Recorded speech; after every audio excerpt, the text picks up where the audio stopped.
The airlock opened, and the mother pressed her head to his chest. Her breath came in hot puffs, fogging the deck plating between them. Calder Moss did not move. He had spent 15 years learning the grammar of frightened animals, and he knew that stillness was the only language that mattered now.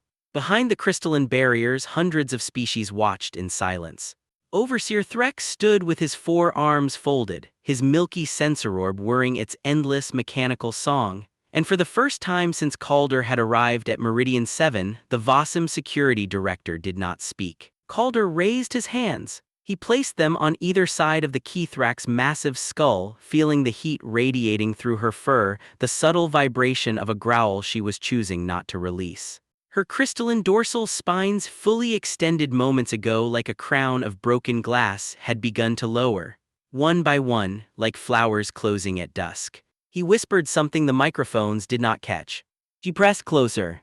What happened in that docking bay changed how the galaxy sees us. You'll want to hear how it began, trust me on that.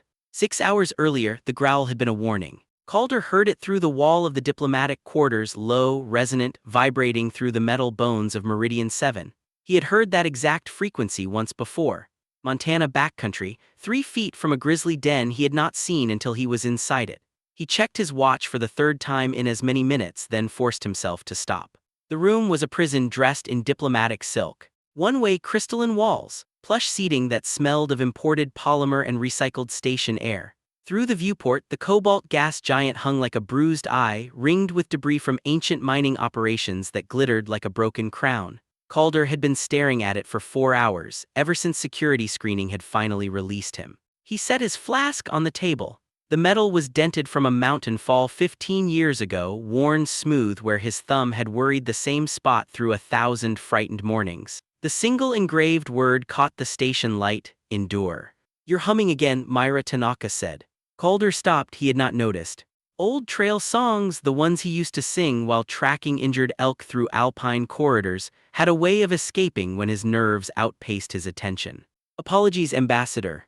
Myra wore her silver hair in a knot that never came loose. She had negotiated through 3 wars, and she watched the gas giant rotate with the patience of someone who had learned that galaxies turned slower than tempers. Don't apologize, I find it reassuring. Most junior attachés vibrate, you sing. Dr. Soren Vale tapped her fingers against the wall panel in a prime number sequence. 5, 7, 11. She was a xenobiologist who had grown up near lion territories in Kenya, and she counted when she was anxious. The Vossum are 40 minutes late. That is either a power play or a catastrophic scheduling error. Given what we know of Overseer Threx, I am betting on the former. Threx doesn't make errors, said Dr. Yuki Chen. Her hands moved before her mind caught up, adjusting a medical kit strap, checking a pressure reading, touching the flask on the table as if confirming it was still there. He makes statements. The delay is the statement. Calder said nothing. His left pinky was permanently crooked from a wolverine bite he had refused to report. He had been 17, rehabilitating the animal after a poacher's trap, and the bite had been his fault. Too fast a movement, too little patience. He had kept the pinky, kept the secret, kept the lesson. Now he flexed it against his thigh and watched the gas giant's debris ring glitter. The door irised open. Overseer Threx filled the frame. 7 feet tall, hunched from decades at command consoles, his scaled hide the color of rusted iron pocked with old plasma burn scars. His forearms, upper pair thick with combat muscle, lower pair delicate as surgical instruments, ended in obsidian talons that clicked against the doorframe. His left leg dragged slightly, a souvenir from a predator encounter 20 years prior. Calder noticed the ceremonial sash immediately. Woven from shed carapaces, Threx's record of failed subordinates, a warning written in dead chitin. The milky sensor orb word, audible, a mechanical heartbeat that never rested. Calder Moss, Threx said. His bioluminescent throat patches flickered pale blue, the color of assessment.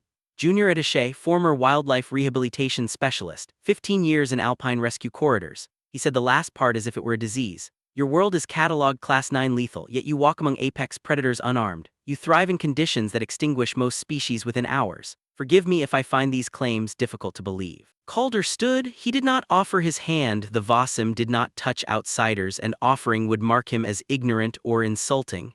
I don't carry weapons because I don't need them, Overseer. The animals I worked with weren't enemies, they were frightened. The throat patches shifted, a darker hue. Frightened, Threx tasted the word.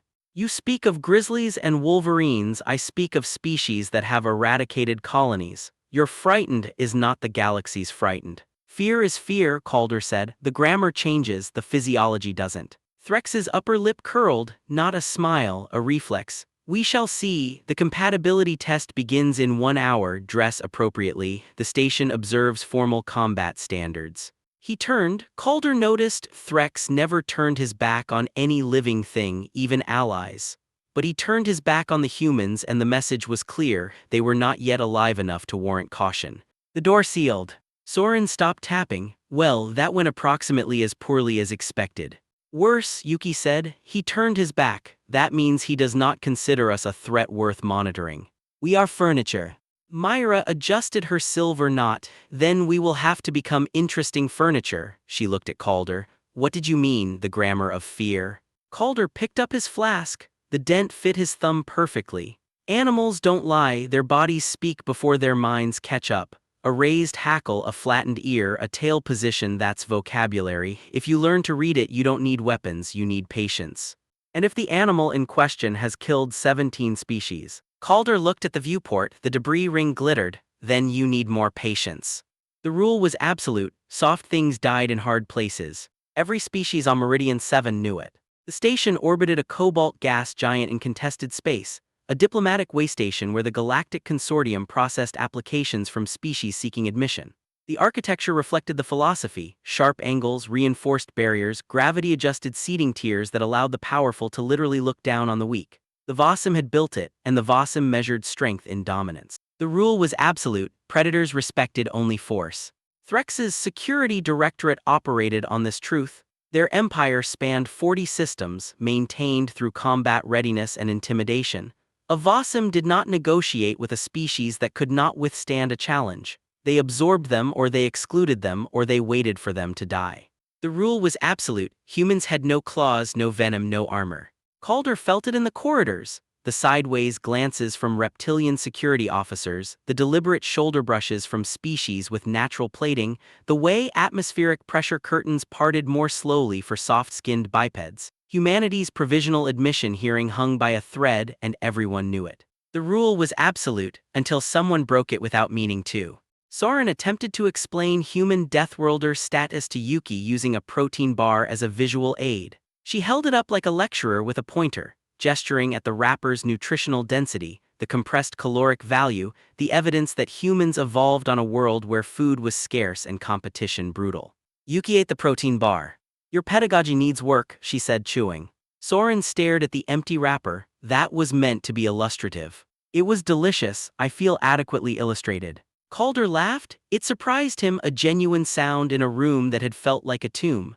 Myra smiled, the first crack in her diplomatic mask. For a moment, the four of them were not envoys and scientists and medics. They were people in a strange place sharing a joke that required no translation. Then the intercom crackled. Attaché Moss, report to Containment Ring 7. The compatibility test commences in 10 minutes. The voice was not Threx's, it was colder, automated. Calder's thumb found the dent in his flask, pressed hard enough to feel the metal bite back. Compatibility test, Soren repeated. They've never used that terminology before. The application process specifies cultural exchange observation. Threx changed the rules, Myra said. Her knot had come loose, a single strand of silver hair falling across her forehead. She did not fix it. He wants proof that humans are weak. He needs it for his report to the Directorate. Then we give him proof that we are not weak, Yuki said. We give him something he does not have a metric for. Calder stood. He tucked the flask into his belt, not hidden but present. A reminder. He rolled his shoulders, felt the old Wolverine bite ache in his crooked pinky, and began to hum under his breath. The containment ring smelled of recycled coolant and fear. Calder stepped through the pressure curtain into a circular chamber with one-way crystalline walls. Behind the glass, he knew, observers from 20 species pressed against the barrier, waiting for the show.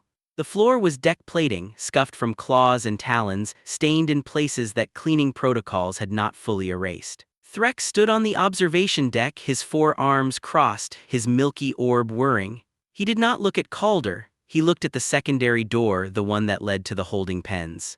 The growl came again, closer now. Calder felt it in his sternum, the same frequency as before but loaded with something new, not warning, desperation. The door irised open. The juvenile Kithrak entered at a limp. Calder saw it in pieces, the way he had learned to see frightened animals not as a whole but as a collection of signals that told a story. Gray-striped fur matted with blood around the jaw. Crystalline dorsal spines raised and trembling, catching the ring's harsh light like broken glass. 6 limbs, the rear left dragging slightly, suggesting a strain or an old injury.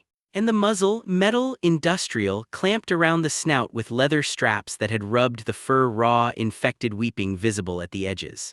Yellow eyes slit-pupiled, found Calder immediately. The creature froze. 40 kilograms of apex predator, the species that had killed representatives from 17 species, locked its gaze on a soft-skinned human with no armor and no weapon.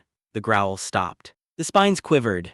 Calder dropped to one knee. He made himself small. He extended his left hand, palm down, fingers loose, a posture he had used with frightened coyotes, with cornered lynx, with a wolverine that had bitten his finger because he moved too fast. He did not look directly into the Kithrak's eyes. He looked at the floor near its front paws, showing submission without threat. And he hummed. The same trail song, a melody about high meadows and cold streams, something he had learned from a ranger who had died of exposure in the Bitterroot Range. The notes were soft, irregular, human. They filled the containment ring like smoke. The Kithrak did not move. Behind the glass, Threx's voice crackled through the intercom. If it attacks, we will not open that door. The test requires authentic response. You understand this, HFY? Calder understood. He understood that Threx wanted footage of a human being torn apart. He understood that the Vossum security apparatus needed proof that softness was weakness, that compassion was a luxury purchased by species who had never faced real predators. He understood that his death would be a data point in a report that rejected humanity's application. He kept humming. The Kithrak took one step forward. Its claws clicked against the deck plating, a sound like dice rolling on stone. The metal muzzle prevented it from scenting properly, from tasting the air, from using the chemical vocabulary its species relied upon. It was blind and deaf in the ways that mattered, trapped in a body that had been modified for display. Calder stopped humming. He spoke instead, keeping his voice low, keeping the rhythm of the song in his syllables. Nobody here wants to hurt you. You are safe now. The words were irrelevant. The tone was everything, the cadence of reassurance, the frequency of calm. The Kithrak's spines lowered a fraction, not submission, confusion. It had expected fight or flight. It had received something that did not fit its grammar. Yuki's voice came through the intercom, directed at Threx but loud enough for Calder to hear. That muzzle is causing tissue necrosis. If we do not treat the infection, the juvenile will lose its jaw. Treatment is not part of the test parameters, Threx said. I do not care what Threx wants, Soren said, her voice closer. She had moved to the observation glass, pressing her palms against it. I care about what that animal needs. Calder, can you reach the clasp? Calder did not answer. He was watching the Kithrak's left rear leg, the way it favored the limb, the angle of the hip that suggested a fracture healed wrong or a tendon strained beyond recovery. He was cataloging injuries the way he had cataloged them in Alpine Rescue, not as a veterinarian but as a witness, someone who saw the being beneath the damage. He reached for the muzzle clasp. The Kithrak went rigid, every spine locked upright. The growl returned, not the low frequency of before but a higher note, fear, not threat. Calder's fingers touched the metal. It was warm from the creature's breath, slick with saliva and infection. He found the clasp mechanism, a simple pressure release designed for handler convenience, and pressed. The click was audible.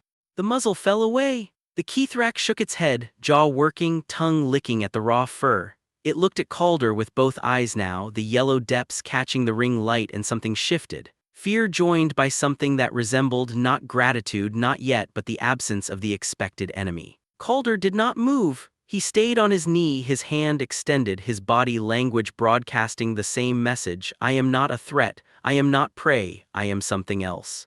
The intercom crackled again. Counselor Breen's voice, a Velian observer, neutral, archival reading from prepared notes. This species is called Kithrak. Adult specimens have killed representatives from 17 species. They are considered the most dangerous natural predators in known space. No species has ever successfully approached one without weapons or protective barriers. 17 species. Calder let the number settle. It meant nothing without context.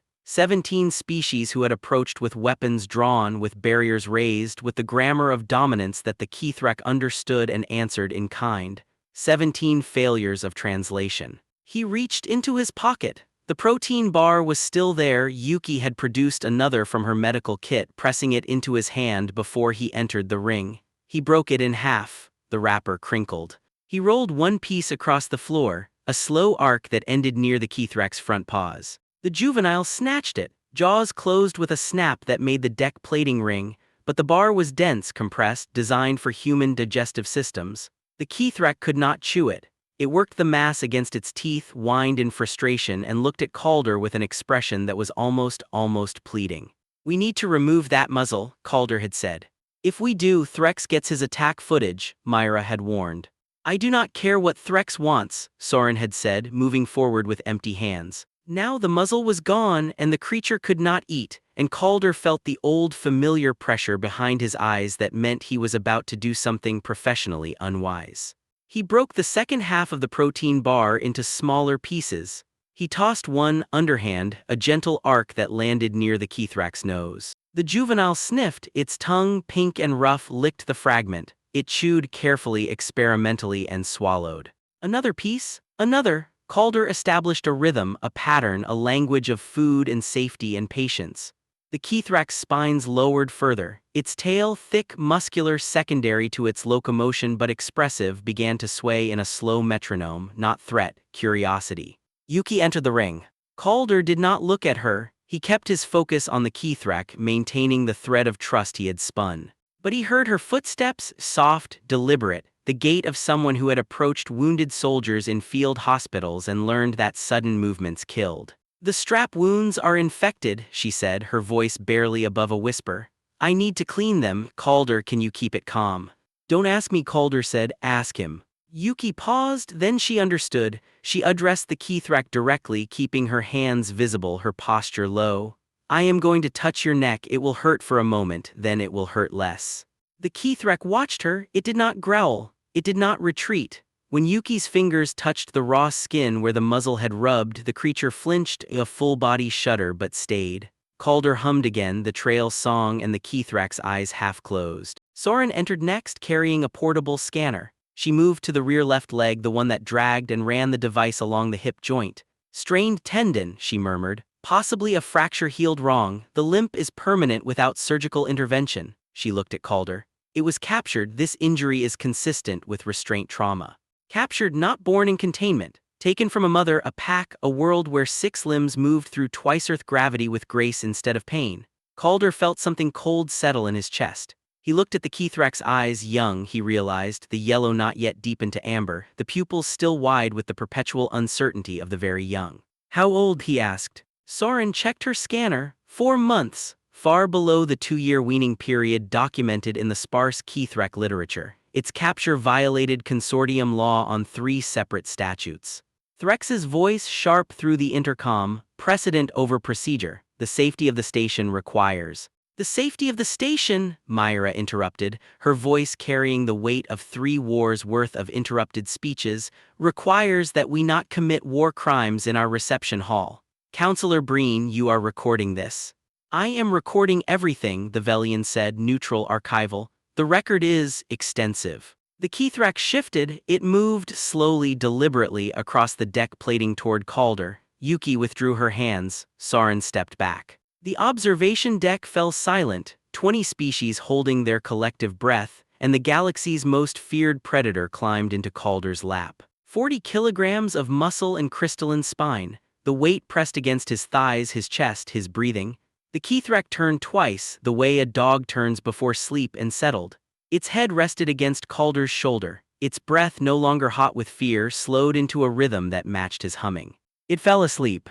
The observation deck did not erupt in noise. It fell into a deeper silence, the kind that followed explosions. Threx's confident posture, the crossed arms, the raised chin, cracked. His bioluminescent throat patches flickered, not crimson but something else, something the Vossum color language did not have a name for because it had never been needed before. Calder did not move. He sat with an apex predator in his lap, his crooked pinky resting against its fur, his trail song fading into silence.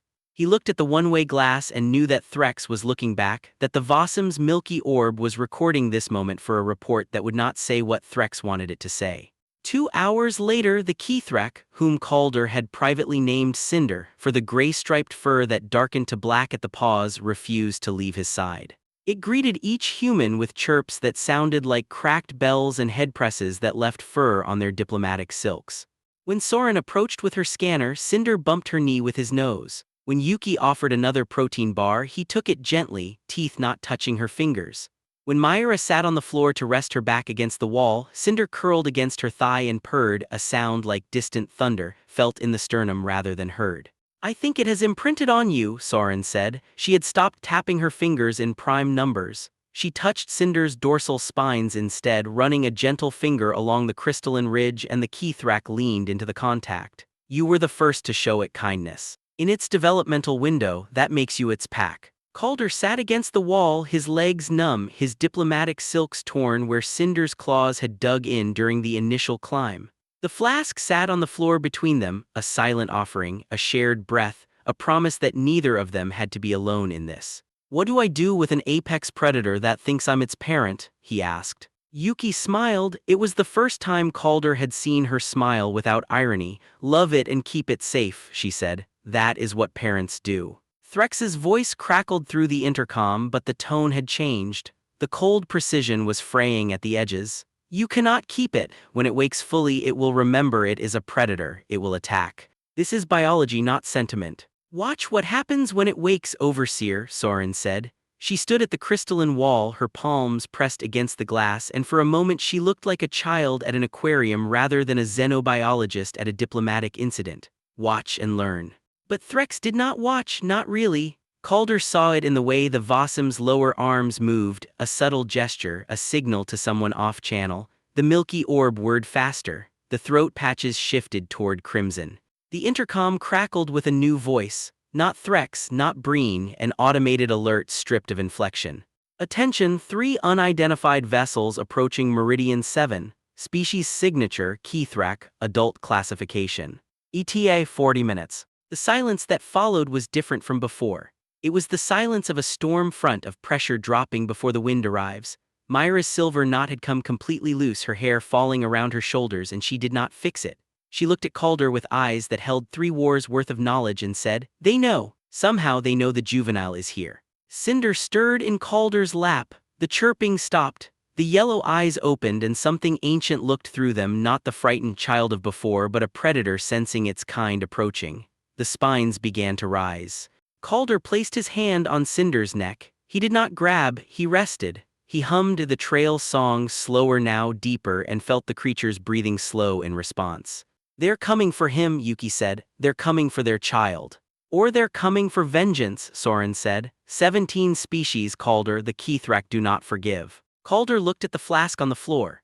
"Endure." He thought of the wolverine that had bitten his finger, of the grizzly whose den he had accidentally entered, of every frightened animal he had ever sat with in the dark until the fear became something else. He thought of the mother he had not saved, the one whose cub had died in his arms while he hummed the same trail song, and how he had endured that too. "They're not coming for vengeance," he said. "They're coming for family." Threx's voice returned, and this time it was not frayed. It was rebuilt, armored, the voice of a system that had recognized a threat to its foundational truth. "All personnel to defensive stations. The juvenile will be contained for disposal before the adults reach docking range. This is not a negotiation." Calder stood. Cinder clung to his leg, claws digging through the torn silk, and Calder did not shake him off. He looked at the one-way glass and imagined Threx behind it, imagined the Vossum's 4 arms preparing commands, his ceremonial sash of failures hanging like a warning. "You want to know what humanity is?" Calder said. He did not raise his voice. He spoke to the glass, to the orb, to the species watching from beyond the crystalline barrier. "We're the species that sits with things until they stop being frightened. We're the ones who choose to stay soft when the universe demands we harden. And if you try to dispose of this child while his family is coming for him, you will learn what that means." He rolled his shoulders. He felt the old wolverine bite ache. He picked up the flask and tucked it into his belt, and he began to walk toward the door that led to the docking bay, Cinder pressed against his side, the growl of approaching ships vibrating through the station's metal bones like a song he had heard before. Behind him, Myra adjusted her silver knot. Soren tapped her fingers once against the wall, 3 beats, a prime number, a pattern of decision. Yuki checked her medical kit strap, the buckle clicking twice in the sudden quiet. The door irised open. The docking bay alarms were a sound Calder had never learned to ignore. He had heard them in training simulations, in emergency drills back on Earth, in the Alpine rescue corridors when weather turned faster than forecast. They always meant the same thing: something was coming and you had to move before you understood what. Cinder pressed against his leg, claws still hooked in the torn diplomatic silk, and Calder felt the vibration of the juvenile's fear through his own skin. Behind him, Myra's voice cut through the alert tone. Threx has ordered the inner seals locked. The adults will not reach the bay without breaching 3 pressure doors. And if they breach them? Soren asked. Her fingers had resumed their prime number tapping, but faster now, the rhythm broken by skipped beats. Then we learn whether Kithrak diplomacy responds to reinforced steel, Myra said. Calder kept walking. The corridor stretched ahead, lit by emergency strips that pulsed amber instead of white. He passed a Vossum security officer who did not stop him. The officer's 4 arms hung at his sides, his milky orb whirring in a pattern Calder did not recognize, and he simply watched a human walk toward an airlock with an apex predator at his side. The door to the docking bay was already cycling when Calder reached it. Yuki caught up first, her medical kit bouncing against her hip. Then Soren, breathing hard from running in station gravity she had not yet adjusted to. Then Myra, her silver hair finally loose, falling around her shoulders like a banner she had not meant to unfurl. Calder, Myra said, her hand found his shoulder.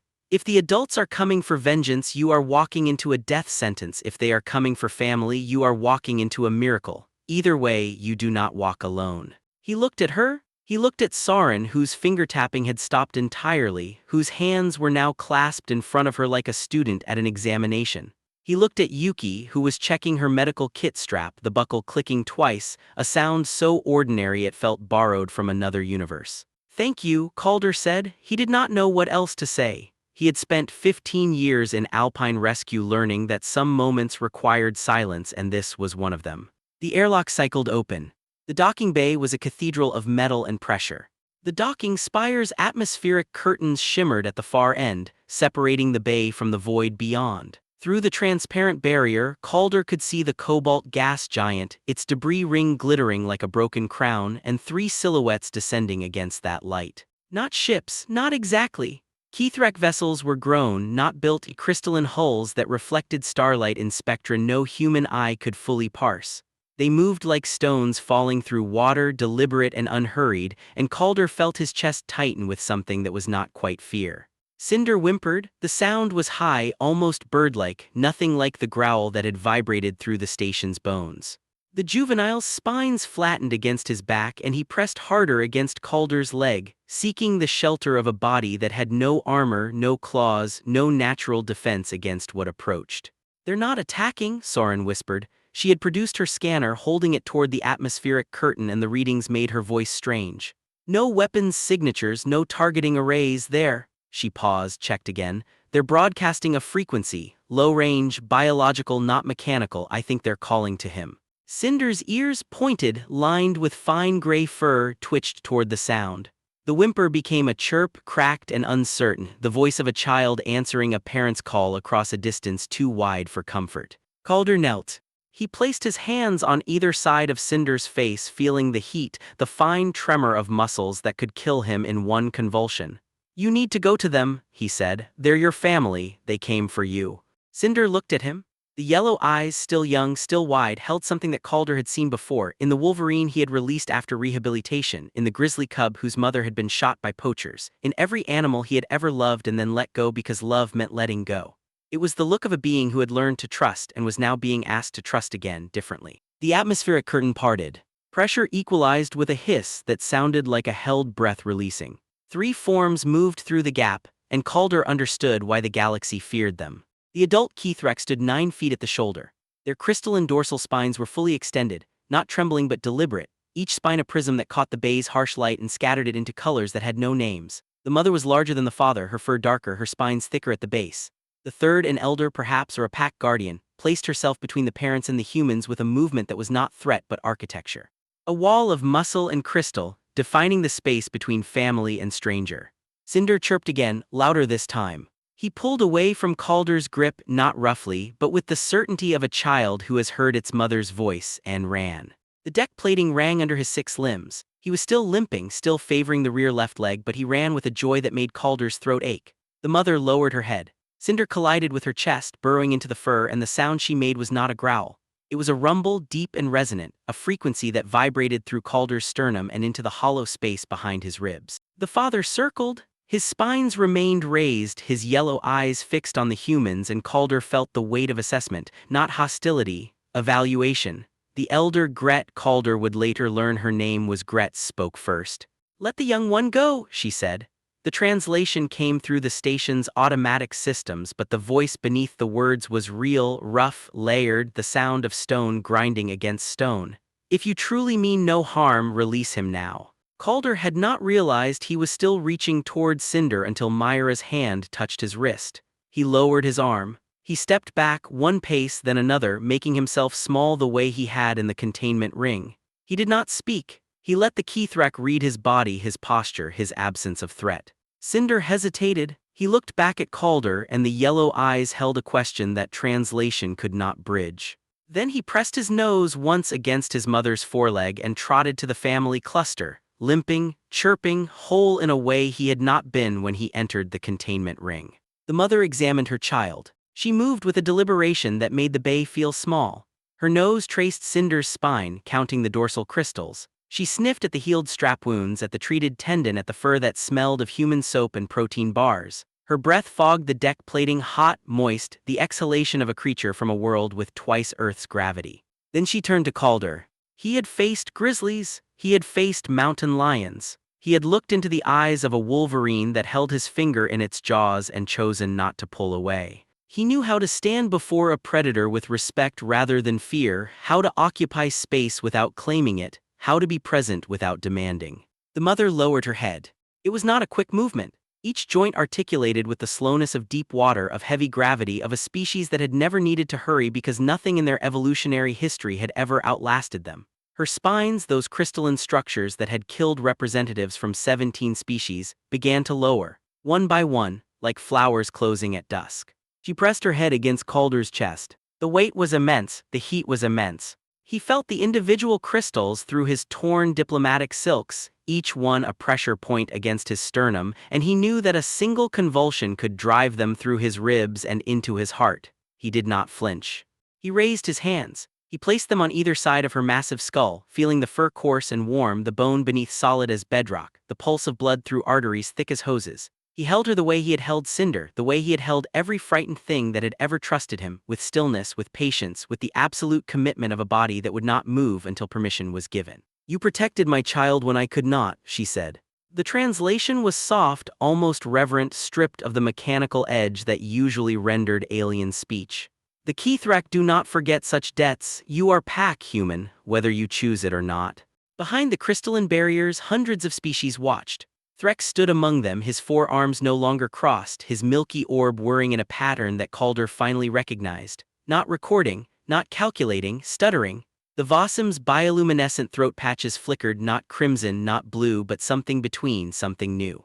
Threx's hand moved to his sash. The woven carapaces of failed subordinates hung there, a history of dominance written in dead chitin, and his fingers, those obsidian talons that had signed execution orders and rejection documents and the classification of 17 species as expendable, paused. Then they fell away. The silence that followed was not empty. It was full of the sound of things beginning to crack, not metal, not glass, but the quieter structures that held civilizations together. The assumptions, the hierarchies, the absolute rules that had never been questioned because no one had survived to question them. Calder lowered his hands. The mother withdrew her head, and the absence of her weight felt like a loss.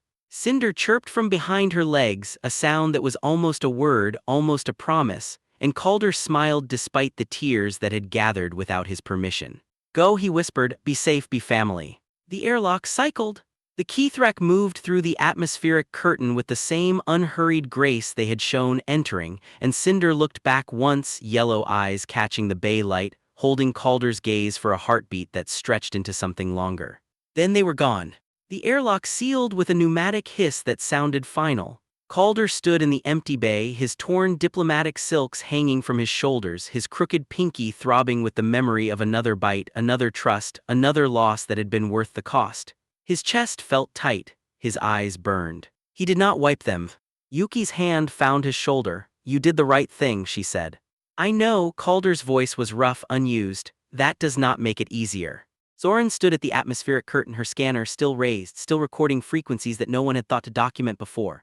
"The mother broadcast a biological signal," she said, and her voice held the wonder of a scientist who had just witnessed her field rewrite itself. Not a threat display, not a territorial marker, a greeting. She introduced Calder to their pact network. "He is." She checked the readings again as if expecting them to change. "He is cataloged, remembered. If he ever enters Threx space, they will know him." Myra adjusted her silver knot. It had come completely loose during the encounter, and she gathered it now with fingers that shook only slightly.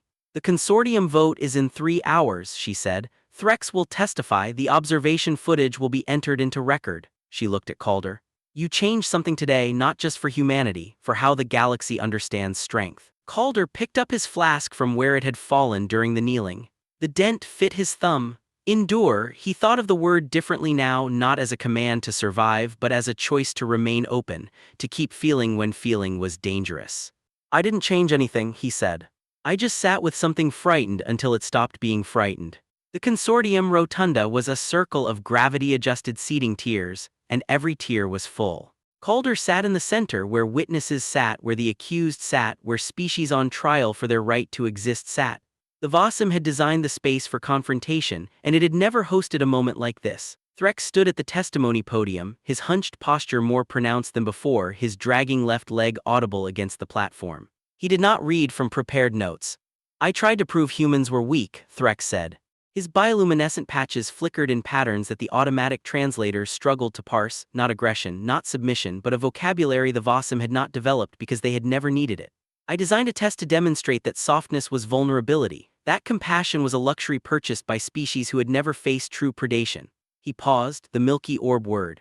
"I was wrong." The rotunda held its breath. 200 species, 200 diplomatic traditions, 200 definitions of strength, and all of them listening to a Vossum overseer dismantle the foundation of his own authority. The human Calder Moss did not subdue the Threx juvenile, he did not dominate it. He did not prove himself superior through combat or intimidation. Threx's upper arms unfolded, a gesture Calder had never seen from a Vossum openness exposure. He simply stopped being something the creature needed to fear. And in doing so he demonstrated a form of strength that my species has never measured, that my directorate has never trained for, the orb stuttered, that I did not understand until I watched him kneel. The vote was not immediate. The consortium processed in its own time, through committees and subcommittees, through the bureaucratic machinery that had rejected 30 species in the last century alone. But when it came, the tally was 89% approval. Humanity was admitted to the Galactic Consortium. Not as warriors, not as conquerors. As caregivers and bridge builders, as a species whose deathworlder status came not from the ability to kill but from the refusal to abandon the frightened. The classification was new. The implications were still being parsed by legal committees on 17 worlds. But the fact remained, humanity had a seat, a vote, a voice in the galaxy's oldest assembly. Calder was not present for the announcement. He was in the medical bay having his torn diplomatic silks replaced with station-issue coveralls when Yuki found him. 12 species have requested human consultation, she said. The Quellan contacted us first. Their aquatic monster, the one that destroyed a colony and killed 16 workers, was a parent defending eggs, 16 deaths, 1 misunderstanding. 0 attempts at communication. She sat beside him, her medical kit on the floor between them. They want to know how you did it, how you saw the parent instead of the monster. Calder flexed his crooked pinky. I didn't see a parent, he said. I saw something frightened. The parent part came later when it stopped being frightened enough to show me what it was protecting. Yuki nodded. She understood, perhaps better than the others, the difference between diagnosis and witness. A new department is forming, she said. Interspecies relations and predator psychology, they want you to head it. I'm a junior attaché who rehabilitated wolverines. You're the man who knelt before the galaxy's most feared predator and was embraced instead of eaten. The galaxy has decided that qualifies you. 4 weeks later, the flask sat on a desk that was not his own. The office was small, borrowed from a converted storage compartment on Meridian 7's administrative ring. The desk was metal, scarred, functional. The flask looked wrong there, too worn, too personal, too dented for official space. But Calder had placed it anyway, and every diplomat who entered touched it before sitting down. They did not know why. They only knew that something in the worn metal, in the single engraved word in the story that traveled ahead of the object itself, made them want to make contact. Endure. Calder learned what the word meant in this new context. Not survival, not persistence through suffering. Endurance was choosing to stay soft when the universe demanded you harden. It was waking each morning and deciding to meet fear with patience, to meet threat with presence, to meet the unknown with the same open hands that had held a frightened predator until it slept. He taught it. He taught the Quellan to approach their monsters with observation instead of weapons. He taught the Velians to record not just behavior but context, the why beneath the what. He taught the Vossum, slowly, carefully, through Threx's own testimony and the testimony of others who had watched the docking bay through crystalline walls. Threx came to him once, not as overseer to subordinate but as student to teacher, a posture that must have cost him more than any combat wound. He stood in Calder's small office, his 4 arms at his sides, his milky orb whirring in that new stuttering pattern. "I turned my back," Threx said. "In the docking bay, I turned my back on the observation deck to face you. I have not turned my back on any living thing in 40 years. Calder offered the flask. Threx did not take it. The Vossum did not touch human objects, but he looked at the dent, at the worn metal, at the word. "I am learning," Threx said. "It is not comfortable." "Comfortable isn't the point," Calder said. "The point is whether you keep learning." Threx's throat patches flickered. The color was still new, still unnamed, but it appeared more often now. In Vossum diplomatic quarters, in security briefings, in the corridors where young Vossum officers passed and wondered why their commander no longer wore his ceremonial sash of failures. He had removed it, no one knew when. The carapaces were stored in a private compartment and Threx no longer added to the collection. The summons came on a morning when the cobalt gas giant looked particularly bruised through the viewport. Calder was reviewing Quellan egg defense protocols, his thumb worrying the flask's dent, when the intercom crackled with a frequency he had not heard in weeks. Not the automated alert tone, not the diplomatic channel. A biological signal, low range, the same frequency Soren had recorded in the docking bay. He dropped the tablet, he ran. The reception chamber was the largest space on Meridian 7's diplomatic ring, designed for assemblies of 50 species or more. When Calder entered, it was emptying. Species scattered toward the walls, pressing against gravity-adjusted seating tiers, their body language broadcasting the same fear that had filled the containment ring a month before. In the center of the chamber, significantly larger, stood Cinder. 4 months of growth had transformed the juvenile into something between child and adult. His spines were longer, sharper, the crystalline structures catching the chamber light and scattering it into the same unnamed colors. He stood 5 feet at the shoulder now, his gray-striped fur darkened to charcoal at the paws, his yellow eyes deepened to amber. He saw Calder. The run was not graceful. Cinder still favored his left rear leg, the healed tendon giving his gait a rolling rhythm that was almost a swagger.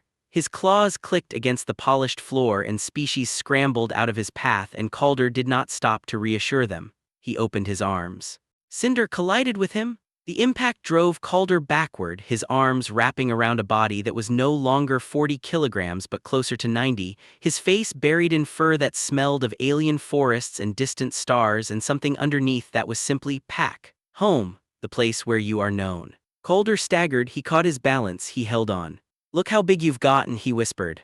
Cinder's chirp had deepened, but it was still cracked, still bird-like, still the voice of a child who had not forgotten the song that put him to sleep. He pressed his head against Calder's chest, the same gesture, the same weight, the same trust. The mother entered behind him, Gret followed. The father remained at the chamber's edge, watching, evaluating, but his spines were lowered and his posture was not relaxed, never that with a Keythrak, but present, accepting. "You are part of his pack now," the mother said. The translation was clearer than before, as if the systems had learned her voice. "Whether you are human or not, he speaks of you constantly.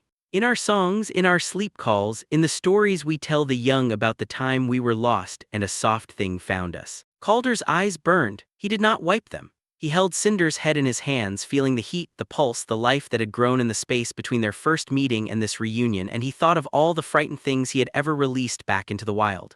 The wolverine, the grizzly cub, the elk with the broken leg that had run from him the moment it could stand. They always ran, that was the point. You loved them so they could leave. But Cinna had come back. Welcome home, Calder whispered.